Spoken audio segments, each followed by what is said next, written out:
प्रथम वंदन गुरुदेव जिण दियो नाम तत्सा। द्वितीय वंदन राम जी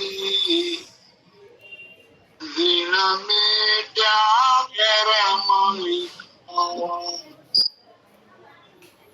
तृतीय वंदन अनंत कोट जन सार। जाके पद रज परसता हंस उतर जावे पार। चरणों सतगुरु दयाल को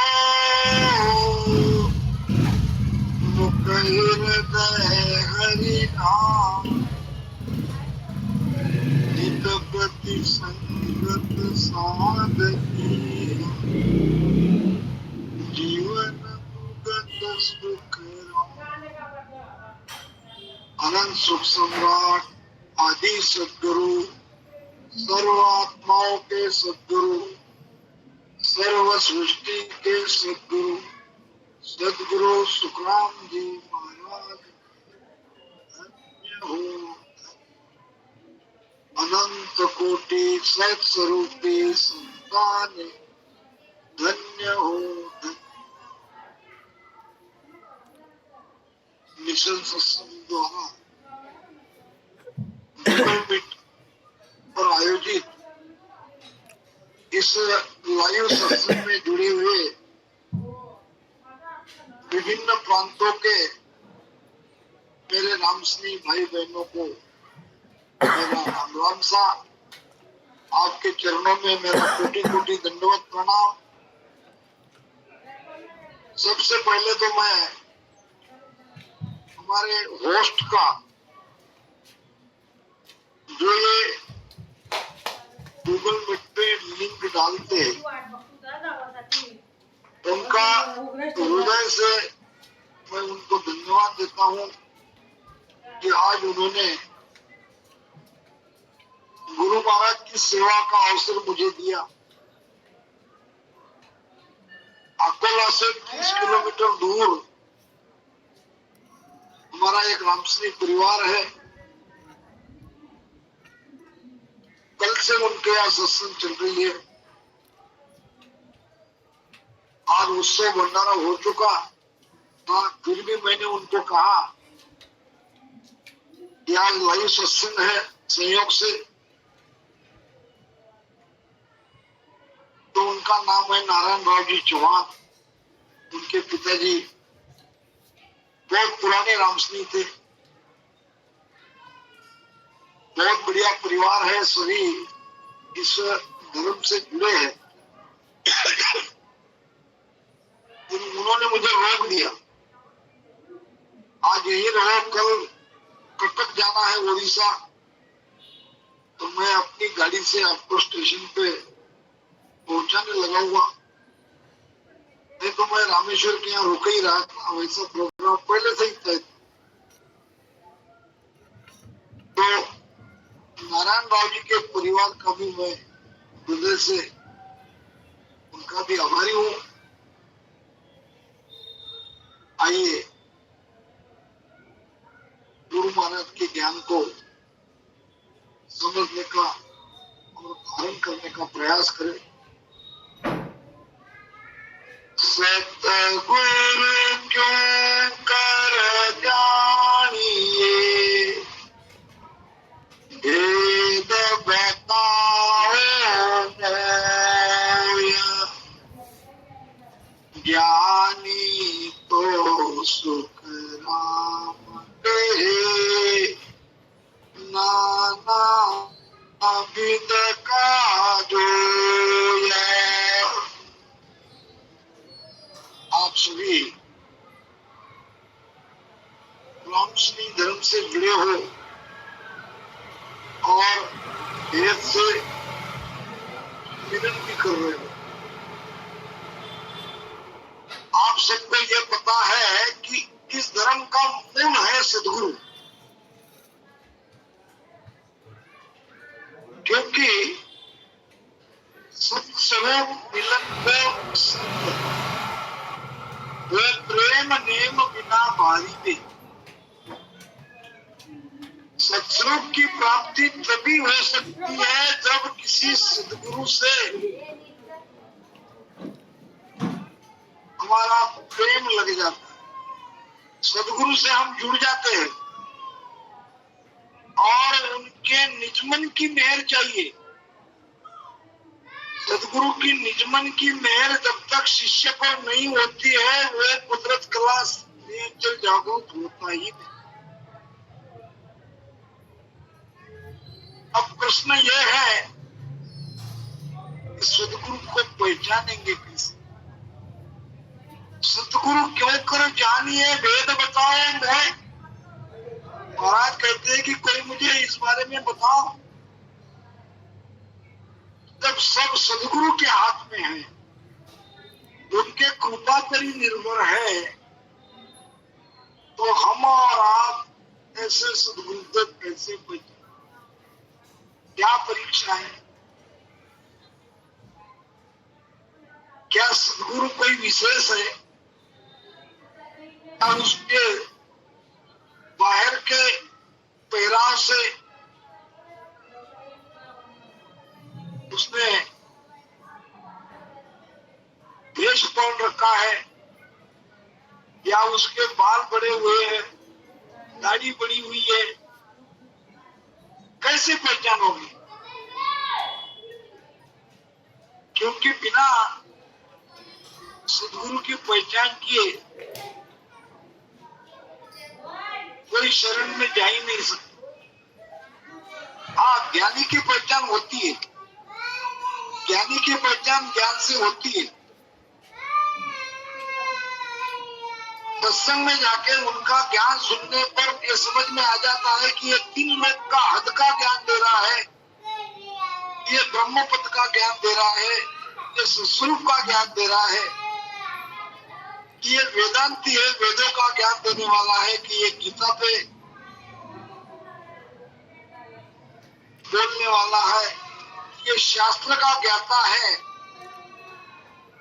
ज्ञानियों की पहचान बड़ी आसानी से हो सकती है उनका ज्ञान सुनने से, लेकिन सदगुरु को कैसे पहचानो? सदगुरु तो यह नहीं कह सकता कि मैं सदगुरु हूं, मेरी शरण में आओ। और मान लो उसने कह भी दिया तो हम मानने थोड़ी वाले हैं। तो कैसे पहचानोगे? सदगुरु कहकर जानिए, वेद बताओ मोह। बड़ा भारी प्रश्न गुरु महाराज हम सबको कह रहे हैं, क्योंकि यहाँ अगर गलत हो गए तो पूरा भक्ति का जो हमारा ये मौका है या ये मनुष्य शरीर हमें मिला है, वो पूरा व्यर्थ चला गया। क्योंकि हम सदगुरु समझ के गलत गुरु के शरण में चले गए और उसका परिणाम हमारी कीमती सांसें व्यर्थ चली गई। और राम राम में तो गई, तो बैखरी वाणी से राम राम लेने का जो लाभ मिलना चाहिए वो तो मिलेगा, लेकिन हमने जीते जी उस परमानंद की प्राप्ति के लिए इस भक्ति मार्ग को हमने चुना, हम उसमें बने, वो उद्देश्य तो पूरा नहीं हो सकता। क्यों नहीं हुआ? हमारे कारण हमने इस ज्ञान को समझा नहीं, कभी इसका विचार किया नहीं।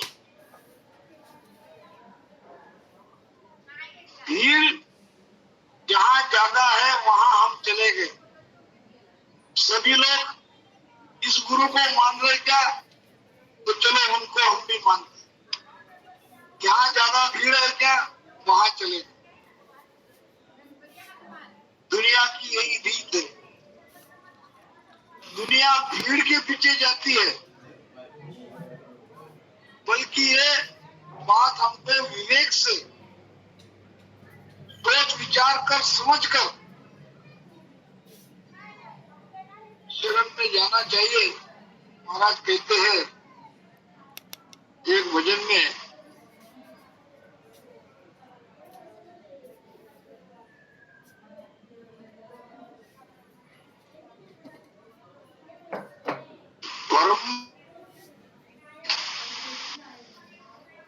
हमको भरमाने के लिए संसार में जहाँ तहाँ सब बैठते हैं, उनके ज्ञान देने वाले ये गुरुवार लोग भरमाने के लिए बैठते हैं। जो यही कहेंगे राम रामी लेना है तो आओ हमारे पास आ जाओ, हम भी राम रामी दे रहे हैं। परमावन को से जुग है समझावे तन बिरला रामा परमावन को से कुल जग है समझावे जन बिरला चम वेद के भेद बिनारे, चम वेद के भेद बिनारे, सब माया का बिरला साधो समझ सोच रहो गाड़ो। क्या कह रहे महाराज? समझो, सोचो, विचार करो, और जब समझ गए, सोच लिया, निर्णय कर लिया अपने विवेक से, सद्गुरु को चुन लिया, फिर उसको छोड़ो मत, फिर भक्ति में गाड़े रहो। भेदी बिना बात मत मानो। आपको अभेदी भी मिल सकते हैं, भेदी के रूप में अभेदी भी आपको मिल सकते हैं, उसका संग मिल सकता है, उनकी आपकी मुलाकात हो सकती है। महाराज क्या कह रहे हैं? सावधान कर रहे हैं कि भेदी बिना बात मत मानो, क्योंकि मौका नहीं है, समय बहुत कम है। ये भी देखो, अब किसी ने 25 साल में भक्ति को धारण किया है, किसी ने 40, किसी ने 50, किसी ने 60। अब उनके पास समय कितना है बचा है भजन करने के लिए? अब उसमें भी अगर भेदी सदगुरु के पास नहीं गए, किसी अभिधि की शरण में चले गए, तो ये मौका भी चला गया। पारस वर्षा गुण कहा, लोहा कंचन न होए, और वे लोहा सुखराम कहे, पारस कहे न कोई। क्या कह रहे महाराज? ये है पारस, उदाहरण के लिए ये है लोहा। अब ये लोहा पारस को स्पर्श हो गया, पारस का स्पर्श होने से लोहा सोना बनना चाहिए। अगर लोहा लोहा ही रहता है तो ये पारस नहीं हो सकता। ये भी एक पत्थर है। कहते हैं कि महाराष्ट्र के अंदर संत नामदेव जी महाराज हुए। संत नामदेव जी महाराज की पत्नी, उनकी एक सहेली थी, और ये दोनों सहेलियां जब कपड़े धोने के लिए नदी पे जाती थी तो उनकी मुलाकात होती। जब दोनों सहेलियां थी तो नामदेव जी महाराज की पत्नी को ये पता चल गया कि मेरी सहेली के पति के पास पारस है। क्या है? पारस है। बातों बातों में उसकी पत्नी ने बता दिया कि मेरे पति के पास पारस है, और पारस हमारे घर पे रहने से हमें धन की कोई चिंता नहीं है। इसी लोहे को छुआ लो, सोना बन जाता है, सोना को बेच दो, पैसा ले आओ, तो हम बहुत सुखी है। नामदेव जी महाराज की पत्नी ने कहा कि देखो, तुम मेरी सबसे अच्छी सहेली हो, आजकल हमारे दिन कोई ठीक नहीं है, तो क्यों न तुम मुझे एक सप्ताह के लिए पारस दे, मेरे पास मुझे दे, क्यों नहीं देती? यानी मुझे तुम पारस एक सप्ताह के लिए दो। तो वो मान गई। उसके पति का नाम था परिसा भागवत। परिसा भागवत की वो पत्नी थी। परिसा नाम उसका इसलिए पड़ गया कि उसके पास पारस था। तो अपने पति को बिना बताए उसकी पत्नी ने नामदेव जी महाराज की पत्नी को पारस दे दिया, 7 दिन के लिए, एक सप्ताह के लिए।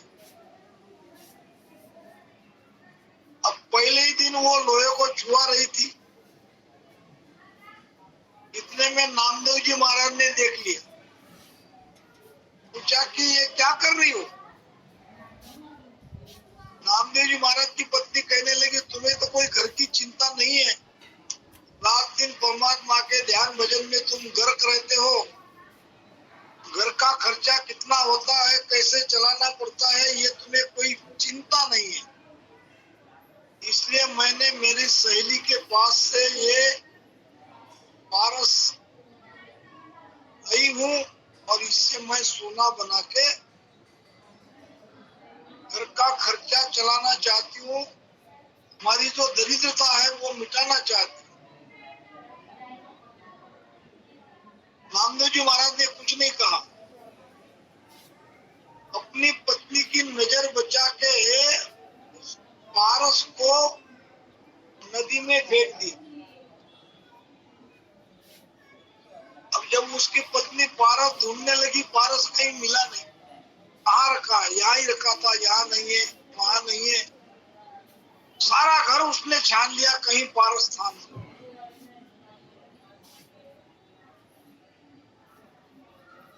वो दिन निकल गया, दूसरा दिन निकल गया, धीरे धीरे 7वां दिन आ गया। नदी पे वही उसकी सहेली मिली, परिसा भागवत की पत्नी। कहने लगी, भाई जी, वो पारस का काम हो गया होगा तो मुझे वापस चाहिए। मैंने मेरे पति को बिना बताए तुमको दिया है, और बहुत कीमती चीज है, मुझे कल लाके दे दो। आज तक तो तुमने बहुत कुछ सोना बना लिया होगा।